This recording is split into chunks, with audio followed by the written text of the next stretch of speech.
চান্দন সর্দারের বিচার চাই।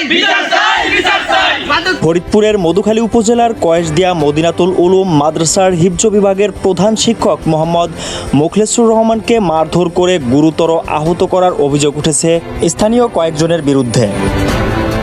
ঘটনার সঙ্গে মোহাম্মদ চান্নু সর্দার, মোহাম্মদ রিপন সর্দার ও মোহাম্মদ কায়েম সর্দারের সম্পৃক্ততার অভিযোগ করেছেন ভুক্তভোগী পক্ষ। সর্দার হচ্ছে ও মাদক ব্যবসায়ী, ও মাদকের ডিলার, ও ইয়াবার ডিলার এবং হচ্ছে গাঁজার ডিলার। ও এইখানে হচ্ছে আমার এলাকার প্রত্যেকটা পোলাপান্ডে হচ্ছে নষ্ট করছে। এবং ওর বড় ভাই আছে, বড় ভাইয়ের ও এটা মুদির দোকান না, বরঞ্চ ও ডিলার হয়ে নিয়ে আসে এবং বড় ভাইয়ের দিয়ে বেচায়, ইয়াবা বেচায়, গাঁজা বেচায় আর শেল্টারকারী। ও প্রত্যেকবার হচ্ছে মাদ্রাসা ঝামেলায় শুরু হচ্ছে।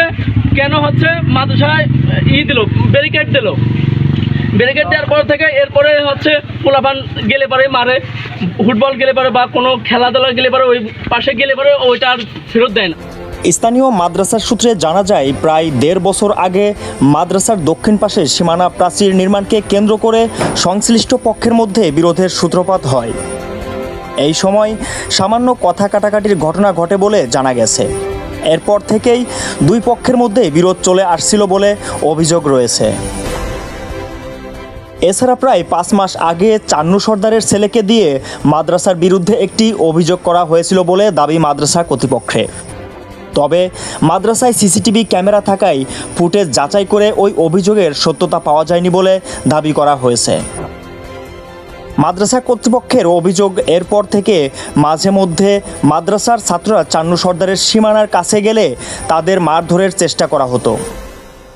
সর্বশেষ 11 আগস্ট 2026 দিবাগত রাত আনুমানিক 12টার দিকে এক মাদ্রাসার ছাত্র নিখোঁজ হয়েছে ভেবে তাকে খুঁজতে বের হন হিফজ বিভাগের প্রধান শিক্ষক মোহাম্মদ মোখলেসুর রহমান।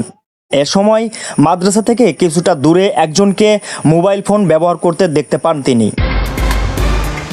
ওই ব্যক্তিকে মাদ্রাসার ছাত্র মনে করে কাছে গিয়ে কথা বলার পর তিনি সেখানে চান্নু সর্দারকে দেখতে পান বলে অভিযোগ করা হয়েছে।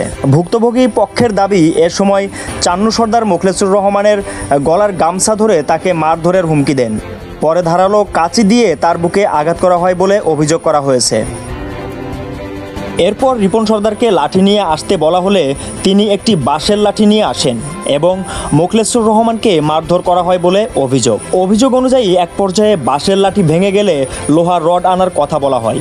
পরে রড দিয়ে মোখলেসুর রহমানের মাথার পিছনে আঘাত করা হলে তিনি মাটিতে পড়ে যান।